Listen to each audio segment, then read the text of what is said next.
Olá, minha gente! Começa agora mais um programa Ponto de Vista e eu convido você a ficar atento ao diálogo de hoje.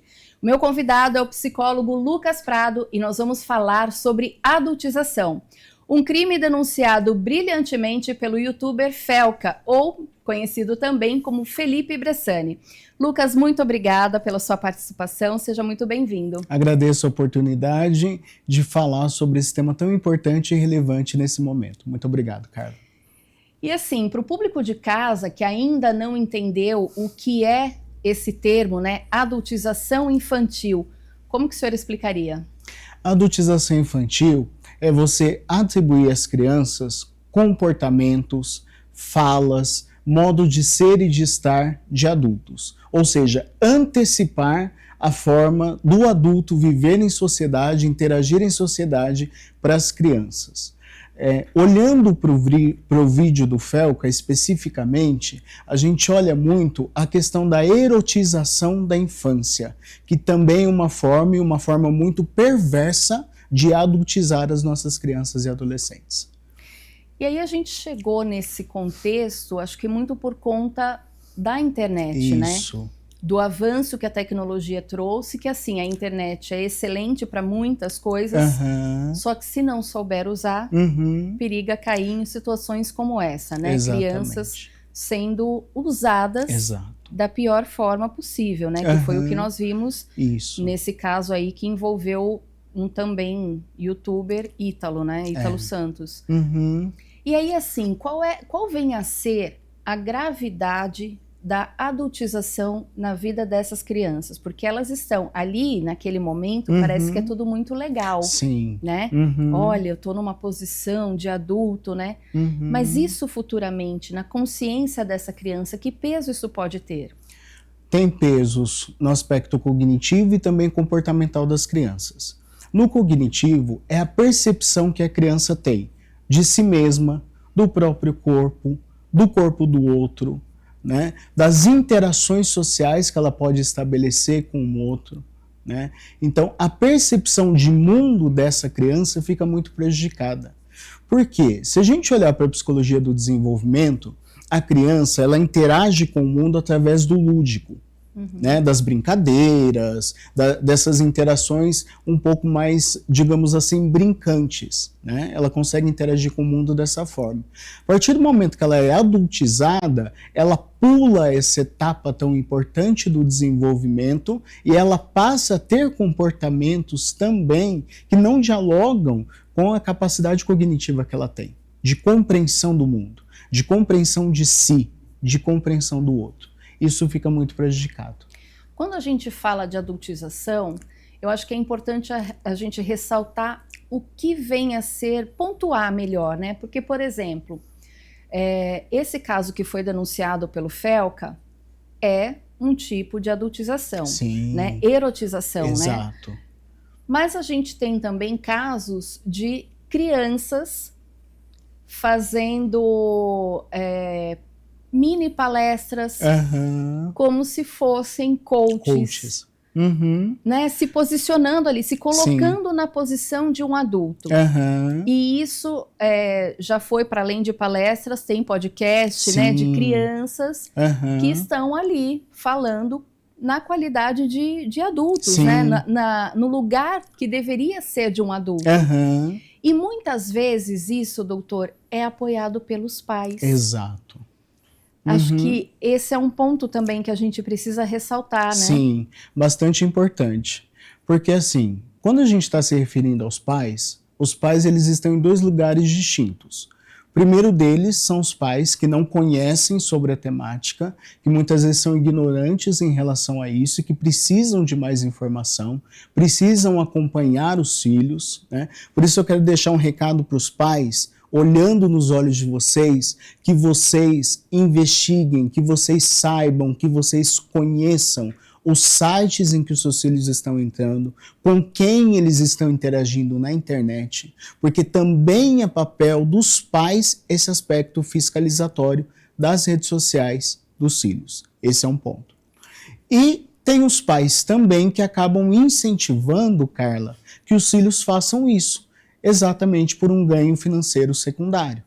né? Então os pais, eles recebem por essa monetização, eles recebem por isso e acabam incentivando os filhos. E não é papel dos pais incentivar os filhos nesse sentido, muito pelo contrário. É importante que os pais ajam como funções ou como papéis de proteção da infância e da adolescência saudável. E você falando sobre os coaches mirins, esses dias eu estava vendo um podcast de crianças falando sobre mercado financeiro. Ou seja, é totalmente um disparate entre o papel de uma criança, a percepção de uma criança e de um adulto, né? Ou seja, você colocar numa criança, você permitir que uma criança tenha acesso a esses conteúdos, ainda que não sejam eróticos, mas que são de adultos, você prejudica o desenvolvimento psicossocial dessa criança. Eu acredito que até para o convívio social, isso dificulta um pouco a vida dessa criança. Por quê? Uma criança que fala sobre questões financeiras, ela não vai discutir com um amiguinho o preço, sei lá, do carrinho, Exato, do material escolar. Não, ela vai pegar pontos mais importantes, de maior destaque, porque certamente o pai, a mãe discute isso em casa. Exato. E aí, como que fica essa criança na sociedade, né? Como é que você coloca essa criança que fala de investimento, por exemplo, em um parquinho?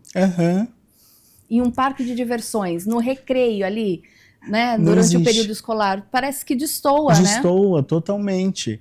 Porque é isso, criança com outras crianças precisam ter assuntos que são relacionados à idade, interações sociais que são relacionadas à idade, brincadeiras que são relacionadas à idade.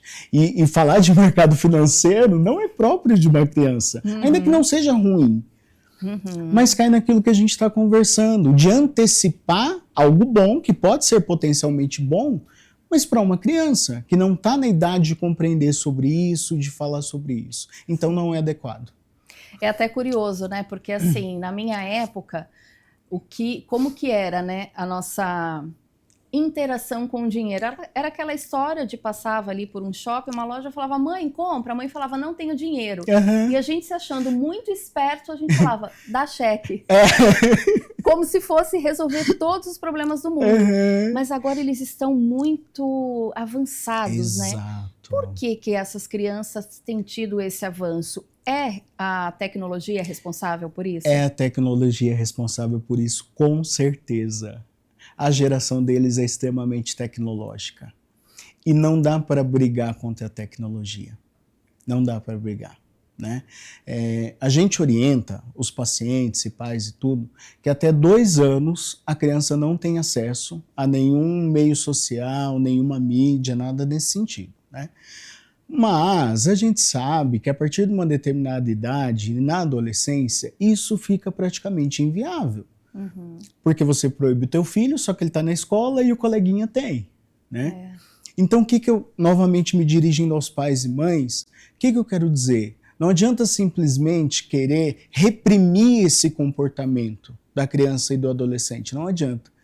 Fiscalize, olhe, conheça, reitero isso, porque isso é importante que se diga. Não adianta querer que o seu filho não tenha acesso aos meios digitais, mas que ele tenha acesso sabendo que você saiba onde ele está entrando, com quem está interagindo. Esse fenômeno, ele parece novo nas redes sociais, mas acho que de certa forma ele já existia, né? Já. Talvez um pouco mais escondido, porque nós não tínhamos as redes sociais. Isso. E aí, assim, quando a gente fala das redes sociais, é importante a gente citar também que essa adultização não caminha só para o lado erótico. Eu penso, por exemplo, em casos assim, aquelas meninas muito jovens que querem fazer aqueles tutoriais de automaquiagem, aquelas fotos mais sensuais, veem danças que muitas vezes são mais sensuais, querem replicar.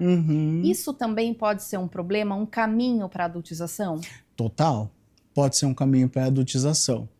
Por quê? Porque a criança, ela não tem a mesma forma de enxergar o mundo que o adulto tem.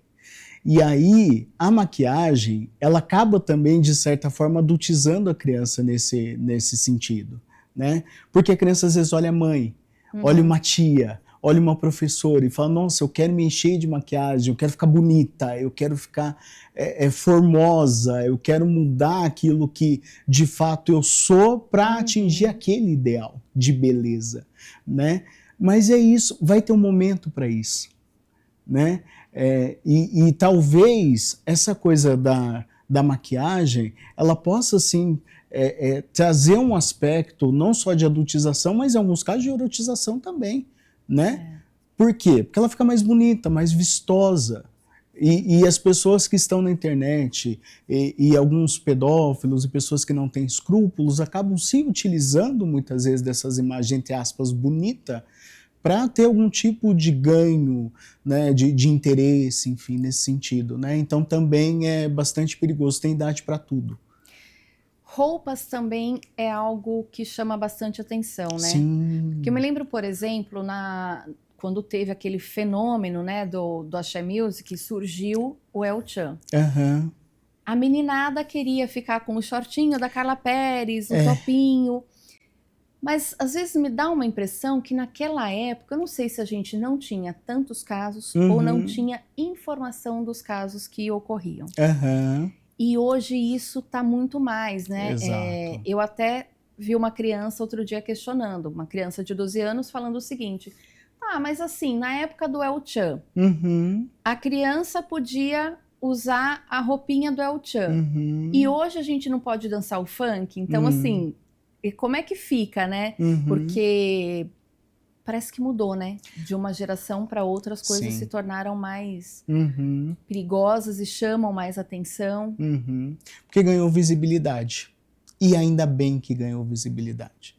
Sabe, Carla, que enquanto eu te escutava dizer, eu estava me lembrando de programas de televisão que incentivavam meninas e meninos, crianças, a dançar El Chan com aquelas roupas de El Chan. Sim, tinha o concurso, né? Tinha os concursos, exatamente. O funk, na época, também, né? Então, assim, com aquelas roupas, com aquelas maquiagens, com aquela forma de dançar e de colocar o corpo, né? E isso é muito prejudicial. Mas respondendo a tua pergunta, eu avalio que hoje ganhou maior visibilidade, né? Hoje não é mais naturalizado esse tipo de comportamento e interação social. E ainda bem, porque isso possibilita que nós estejamos aqui hoje problematizando isso e falando a respeito para conscientizar o pessoal. E essa vitrine é importante justamente para o desenvolvimento emocional da criança, ou seja, essa exposição precoce pode atrapalhar o desenvolvimento dessa criança? Pode atrapalhar o desenvolvimento dessa criança. A criança não está para ser exposta, né? A criança está para crescer, para interagir, principalmente junto com outras crianças. Evidentemente que mediado pelos adultos, né? Mas é o que eu digo sempre, sabe, Carla? Criança se torna criança com crianças. Né? Então, assim, a criança precisa estar num ambiente psicologicamente muito seguro e saudável, emocionalmente muito seguro para que ela possa interagir com outros de maneira saudável, com os recursos emocionais que ela tem, com os recursos comportamentais que ela pode exercer, e através da brincadeira ela vai desenvolvendo criatividade, autonomia, autoestima, que é algo, esse aspecto da autoestima também é algo muito prejudicado no processo de adultização, né? Autopercepção. Então são todos aspectos que na exposição dessas crianças e adolescentes fica prejudicado. E aí quando a gente pensa na educação dessas crianças, da forma mais adequada, né? O que liberar, o que não liberar, a partir de qual idade o senhor julgaria ideal uma criança, um adolescente, ter acesso às redes sociais? Tá, isso é muito complexo. Isso é muito complexo, porque como eu disse agora há pouco, não adianta só suprimir do teu filho e sabendo que o coleguinha vai ter, né? Eu acredito muito, eu sou muito pelo diálogo, eu sou muito pela construção conjunta, né? Então, evidentemente, que até determinada idade, né, como eu disse, antes dos 2 anos, a gente aconselha que nada de rede social seja permitido, né? Mas na infância e adolescência, eu acho que as coisas precisam ser muito bem conversadas, né? Então, os limites, eles precisam ir sendo estabelecidos. Então, aos poucos, o pai e a mãe vai sentindo, percebendo no teu filho até onde ele pode liberar, até onde o teu filho pode ir, mas evidentemente que na infância e na adolescência, até essas pequenas liberdades, entre aspas, precisam ser monitoradas para o bem e proteção do filho. Essa questão da exposição precoce, a gente vê muitas crianças assim que se interessam por esse meio aqui, por esse universo da televisão, hoje muito mais as redes sociais, né? Televisão para elas quase é indiferente. Mas tem muitas que já querem, né? Querem ser modelos, querem ser fotografadas, querem ser artistas e receber likes, né? Que é a moda das redes sociais. Mas assim, como que o pai pode controlar? Porque a gente já vimos essa situação acontecendo, né, de crianças crescendo com TV. Bruna Marquezine, por exemplo, foi uma atriz super jovem. Angélica também, né, ela ganhou o prêmio ali de criança mais bonita do país. Só que assim, acho que tanto o pai quanto a mãe, as próprias empresas, né, souberam deixar elas crescerem como crianças. Exatamente. Né? Sendo ali divulgadas, sendo expostas, mas como criança.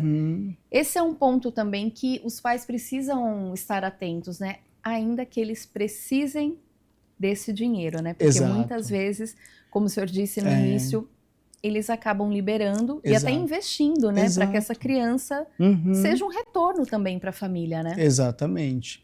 Mas é importante que o pai e a mãe conheçam, por exemplo, a agência de modelo que está recrutando o filho ou a filha, sabe? Esteja lá, tenta conversar com o dono, conheça a política da empresa, né? Verifica a idoneidade dessa empresa, né? Como é que eles trabalham, como é que é o funcionamento deles. É importante, de maneira até exaustiva, você conhecer. Por quê? Vai estar expondo a imagem do teu filho ou da tua filha. Então, a partir do momento que expõe a imagem dessa criança, desse adolescente, o pai e a mãe precisam ter 100% de segurança na empresa que está fazendo isso e no tipo de trabalho que está sendo ofertado e oferecido por essa empresa. Então, também é função do pai e da mãe fazer esse acompanhamento. É importante também os pais entenderem que a internet ou as redes sociais é um ambiente propício, né, para tanto para a adultização, para despertar esse interesse em ser adulto mais cedo, né, que isso acaba despertando na criança. Mas é uma vitrine para quem está mal intencionado. Também, né? Exatamente. Por isso o pai e a mãe precisam conversar, conscientizar. Conscientização é tudo, sabe, Carla? Então, sentar com o filho e dizer dos riscos, dizer das dificuldades. Por vezes a criança, principalmente o adolescente, vai se recusar a compartilhar muitas vezes a senha, sei lá, do celular. Ontem mesmo eu conversei com uma mãe, a mãe de um paciente meu, um pacientinho, que ela disse: Lucas, eu não sei o que eu faço, porque a partir ao mesmo tempo, na verdade, que eu sei que eu preciso acompanhar o meu filho, ele não deixa eu ter acesso ao celular dele, às coisas dele e tal. Então, talvez tenha uma resistência inicial, mas é importante que os pais rompam com essa bolha e compreendam em que universo digital o filho está inserido. Porque muitas vezes, antigamente, sabe, Carla, as pessoas se perdiam fora de casa. É o que eu digo sempre. Antigamente as pessoas se perdiam fora. Precisavam sair para balada e tudo mais. Hoje é dentro do quarto. Hoje é sob uma falsa proteção do lar. Ah, meu filho tá bem, tá ali com os coleguinhas, tá interagindo, tá jogando, né? E tá se perdendo. A gente sabe que esses jogos virtuais também são muito complicados, porque pessoas mal intencionadas, pedófilos, se fazem passar por criança, se fazem passar pelo sexo oposto, ou seja, homens se passando por mulheres, para entrar em contato com essas crianças e ter delas aquilo que eles querem, de forma perversa, né? Então, os pais precisam acompanhar a vida digital dos seus filhos. E não é porque eles estão isolados que eles estão protegidos, muito pelo contrário. Às vezes o perigo está no isolamento. É um ponto de atenção que os pais precisam ter? Percebe que o filho está mais isolado, quer ficar mais no quarto do que ir para a rua, por exemplo, para encontrar os amigos? É um alerta isso? É um alerta. Mudanças comportamentais são alertas. Isolamento social, irritabilidade, comportamentos erotizados, dificuldades ou mudanças no sono, na alimentação.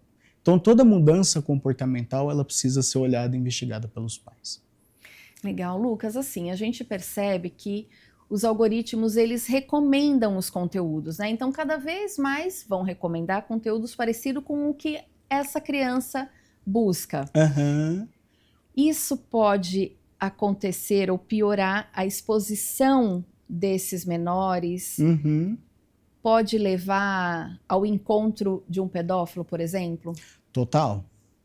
Porque o logaritmo ele é estruturado exatamente para prender a atenção.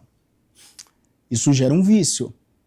Quanto mais você consome, mais você joga para o teu corpo e para o teu cérebro aquela sensação de prazer. E você vai consumindo aquilo. Né? Então tem esse aspecto de contato com possíveis pedófilos, porque a criança vai ficar entrando naquilo e cada vez mais, e tem também o aspecto que está sendo muito discutido ultimamente, que é o vício nas redes sociais, que também muitos adolescentes e crianças estão enveredando por esse caminho.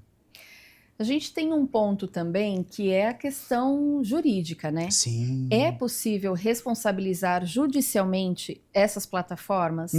Porque muito tem se falado sobre a regulamentação da internet. Isso. E eu acho que não há nada mais importante do que esses casos. Exatamente. É necessário. Eu acho que esse vídeo do Felca, ele trouxe isso à tona exatamente também no aspecto jurídico, para a gente discutir possibilidades de leis, né, de aprovação de leis que possam proteger as nossas crianças e adolescentes. Isso é muito necessário. A regulação das redes sociais é muito necessário. E nesse aspecto, Carla, eu entendo que precisa ser um olhar e um diálogo multiprofissional. Então, profissionais da área do direito precisam olhar para isso, profissionais da área da saúde mental precisam olhar para isso, profissionais, vários atores sociais, por assim dizer, que trabalham com crianças e adolescentes precisam estar nesse diálogo. Mas eu acho que é muito importante vir à tona esse aspecto também de proteção jurídica às crianças. Lucas, quando a gente olha para esse cenário, as pessoas pensam da seguinte forma: mas tem gente usando do sensacionalismo para, né, aproveitar aí essa situação, essa notícia, né, que está quente no momento, então usa como sensacionalismo. Outras pessoas não, já usam de uma forma mais diferente, que é justamente para dar esse alerta à sociedade. Exato. Você acha que chega a ter um pouco de sensacionalismo nesse assunto ou não? Então, eu não vejo como sensacionalismo. Né? Assim, todas as postagens que eu vi, tudo que eu presenciei, assisti na íntegra o vídeo do Felca, acho que foi um vídeo muito bem feito, muito bem elaborado. Ele chegou a fazer uma entrevista com uma psicóloga, uma colega psicóloga. Eu acredito que toda a intenção por trás foi bastante benéfica no sentido de jogar luz em cima de uma temática que até então estava obscura.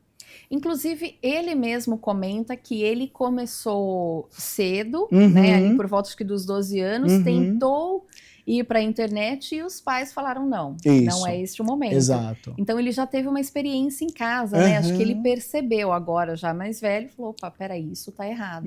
Da forma que está acontecendo. Exatamente. E depois as denúncias foram aparecendo cada vez mais, né? O quanto isso estava envolvendo bebidas, drogas, sexo, um monte de coisas, né? Exatamente. Eu acho muito interessante essa lucidez que os pais dele tiveram, de dizer, não é o momento ainda, espera um pouco, vai chegar a hora, né? Vai chegar o seu momento, mas não é agora. Você precisa experimentar, experienciar outras coisas para o desenvolvimento ser saudável. Então isso é muito importante. Então acredito que não tenha. Assim, Lucas, tem pais que ficam receosos, né, quando precisam controlar algumas atividades que as crianças praticam. Por exemplo, o uso de internet. Isso. Para alguns pais, fica aquela situação assim, mas se eu proibir meu filho, se eu falar isso, ele não vai gostar, ele vai sentir que eu estou invadindo a privacidade. Qual é o meio termo, né? Qual é o lugar ideal para esse pai se colocar e ser ouvido por essa criança? Porque precisa ter muita psicologia para ser pai, para, né? Sabe o que acontece? Muitos adultos acham que os filhos precisam entender a linguagem deles, a forma deles e o jeito deles interagirem. E não é assim. As crianças não têm os recursos emocionais que nós adultos temos. Isso não quer dizer que são piores ou melhores do que a gente, não, pelo contrário. Eles só estão em um momento do desenvolvimento anterior ao nosso, né? Então, a primeira dica que eu dou é: entenda o mundo do seu filho a partir do seu filho. O que ele gosta? O que ele escuta? O que ele assiste? Né? Por que ele fica tanto na internet? O que está acontecendo? Será que a gente pode substituir o uso da internet por uma outra coisa? O que acontece muito, Carla, é que alguns pais eles colocam as redes sociais como babá eletrônica. Chegam cansados do trabalho, não querem ter essa responsabilidade de interagir com os filhos, joga o celular, o tablet, qualquer coisa para que eles fiquem entretidos e não encham as paciências. E a gente sabe que não dá para ser assim, né? A vinculação humana nada substitui. Então, por mais que o pai e a mãe dê muitos presentes, nada substitui presença. Ser pai, ser mãe, exige tempo, né? Exato. E dedicação. Exato. E tempo de qualidade. Tempo de qualidade.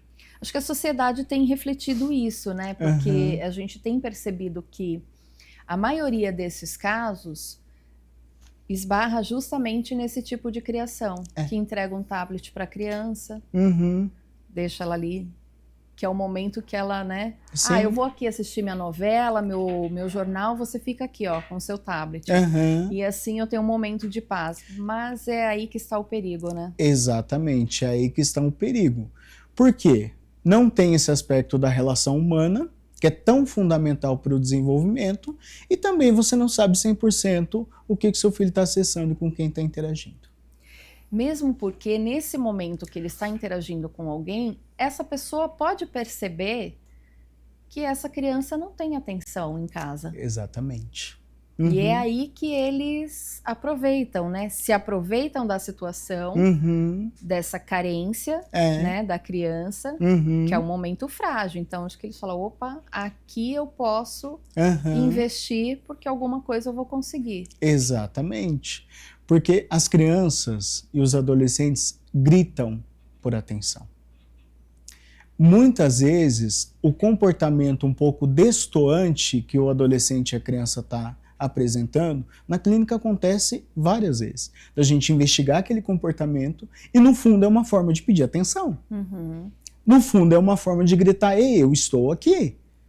Eu sou seu filho, eu quero o seu olhar, eu quero a tua presença.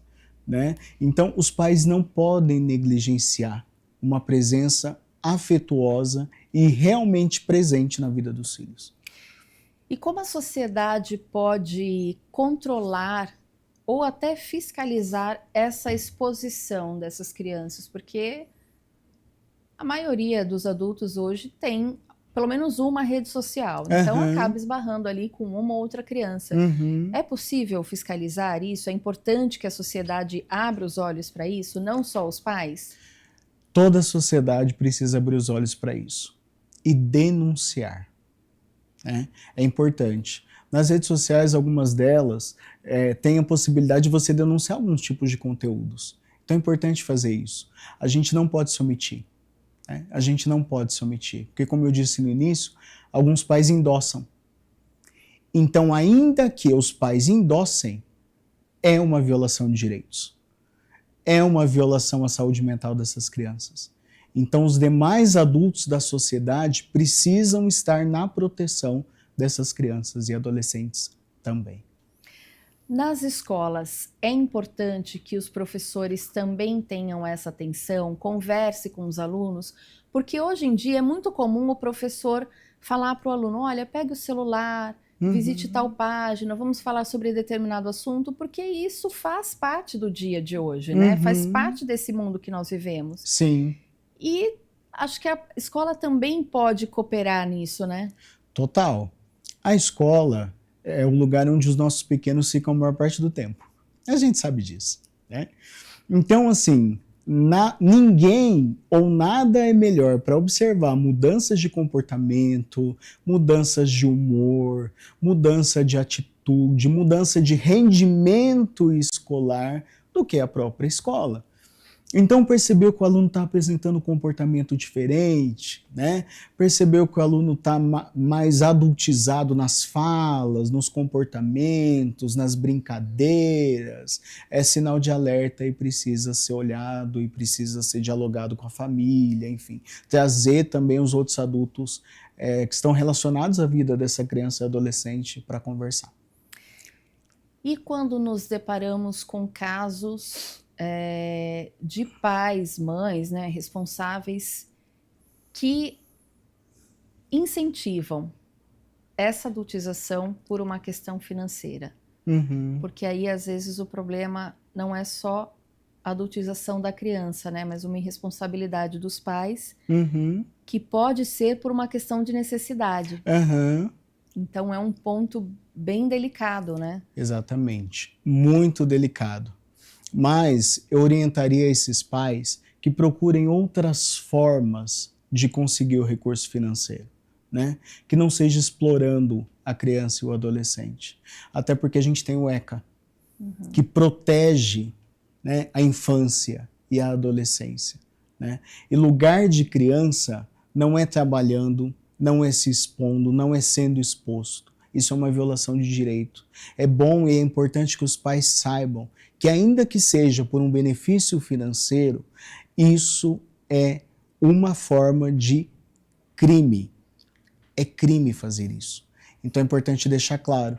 Procurem outras formas.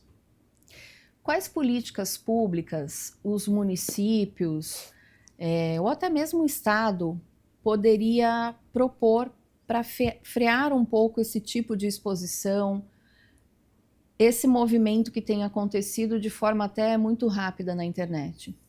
Muito propício falarmos isso na Câmara Municipal. Sem dúvida. Muito importante. Exatamente. Né? Eu penso que toda a sociedade, principalmente as autoridades que estão em eminência, precisam ter um olhar um pouco mais rígido para isso, para essas ações. Por quê? Muitas vezes, o sistema de garantia de direitos é a única coisa que a criança tem para protegê-la. Eu estava conversando, né, com você um pouco antes, eu trabalhei no sistema de garantia de direitos por 9 anos como psicólogo social, né? E muitas vezes, Carla, a família negligenciava, a comunidade negligenciava, a sociedade negligenciava. Quem precisava fazer o papel? O poder público. Então, o poder público precisa fazer leis, precisa fazer cumprir as leis de maneira até muito assertiva, porque talvez o poder público é o único que realmente está preocupado com o bem-estar dessa criança e desse adolescente. Então, esse olhar do poder público também é fundamental para intervir e interagir em momentos que são necessários. E acredito que até sendo um pouco mais rígidos na questão da presença nas escolas, né? Também. Tanto em ter vagas, né, para essas crianças, porque às vezes tem crianças que não conseguem vagas, e tem aquelas que têm a sua vaga, mas que quase não frequentam. Exatamente. E aí, criança fora da escola... Exatamente. É uma caixinha de surpresas, né? A gente não sabe o que pode acontecer. Exatamente. E para além disso, que é importante essa presença na escola e fundamental para o desenvolvimento, mas também ações de conscientização nas escolas. Ações de conscientização em organizações da sociedade civil, em organizações, né, da sociedade civil.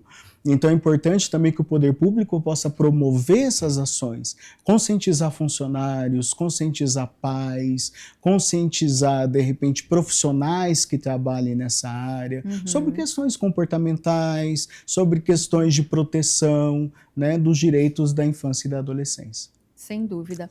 Um outro ponto também, eu acho que a gente pode, na verdade, ressaltar, né, o que nós já falamos aqui. Quais são os principais erros e quais são as principais causas dessa adultização que vem acontecendo, tanto na parte erótica quanto na parte de crianças querendo já serem coaches, né? Enfim, a adultização como um todo. O que de pior ela pode trazer, seja para a infância, para a adolescência ou até mesmo para a vida adulta dessa criança? No aspecto da saúde mental, vários danos. Vários danos, né? Aspectos de estresse, ansiedade, transtornos de ansiedade estão muito relacionados a isso. Alguns casos de depressão, transtorno do estresse pós-traumático em algumas situações, né? Porque é isso, a criança ela está lidando com realidades que ela não está internamente preparada para absorver, para lidar, para vivenciar. Né? E isso pode trazer malefícios psíquicos também para essas crianças. Né? E aí o isolamento social, e aí são os comportamentos um pouco mais agressivos, né? Insônia, ou às vezes hipersonia também, né? Dorme muito ou dorme pouco, come muito, come pouco. Essas mudanças precisam ser observadas, porque pode causar questões no aspecto psíquico, sim, nas crianças, e aí também relacionado, como eu disse, à autoestima, à autoimagem, isso precisa ser tratado e olhado.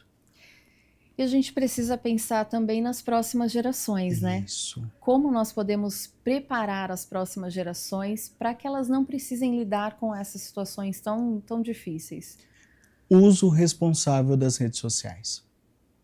Porque, como eu disse, já está impossível dissociar a geração de hoje e principalmente as futuras, né? Sim. Das mídias sociais, cada vez mais, né? Vão estar inseridas. Então, a gente brinca que parece que a criança já nasce com o tablet grudado na mão. E sabe mexer muito mais do que a gente que é adulto. Sabem. Né? Já então, nascem sabendo. Já nascem sabendo, praticamente. Isso vai ser uma tendência cada vez maior. Mas aí é que está o aspecto humano, né? Os adultos da relação precisam ser os fatores de moderação do acesso a esse uso digital. Então, para as próximas gerações, cada vez mais eles vão estar inseridos a isso. Mas cada vez mais os humanos adultos precisam estar preparados para lidar com essas questões. Doutor, para finalizar, então, o seu ponto de vista sobre esse tema, sobre tudo o que a sociedade tem enfrentado diante das nossas crianças. Tá. Eu penso que esse tema é muito importante de nós falarmos a respeito. A sociedade precisa, sim, dialogar sobre isso, não só no âmbito macro, no âmbito social, mas também no micro, dentro da família, com os filhos, entre o casal, né? Para a gente fazer com que esse acesso às mídias sociais seja um acesso responsável. Né? E que essas crianças elas não tenham o seu processo de desenvolvimento psíquico atravessado por uma adultização. É importante que elas vivam a infância, é importante que elas vivam a adolescência, com toda a inteireza que esses períodos do desenvolvimento possam oferecer. Perfeito, Dr. Lucas, eu agradeço sua participação, Obrigado. Agradeço por compartilhar seu conhecimento, Obrigado. por todas essas dicas, né, que é importante deixar claro aos pais, né? Sim, exatamente. Eu que agradeço a oportunidade e vamos continuar dialogando e discutindo sobre isso também. Valeu. Muito obrigada a você também que nos acompanhou pelas telas e continue atento na nossa programação, no Ponto de Vista e, é claro, né, sempre uma programação nova para você continuar aí acompanhando a TV Câmara de Campinas. Tchau! Tchau, tchau.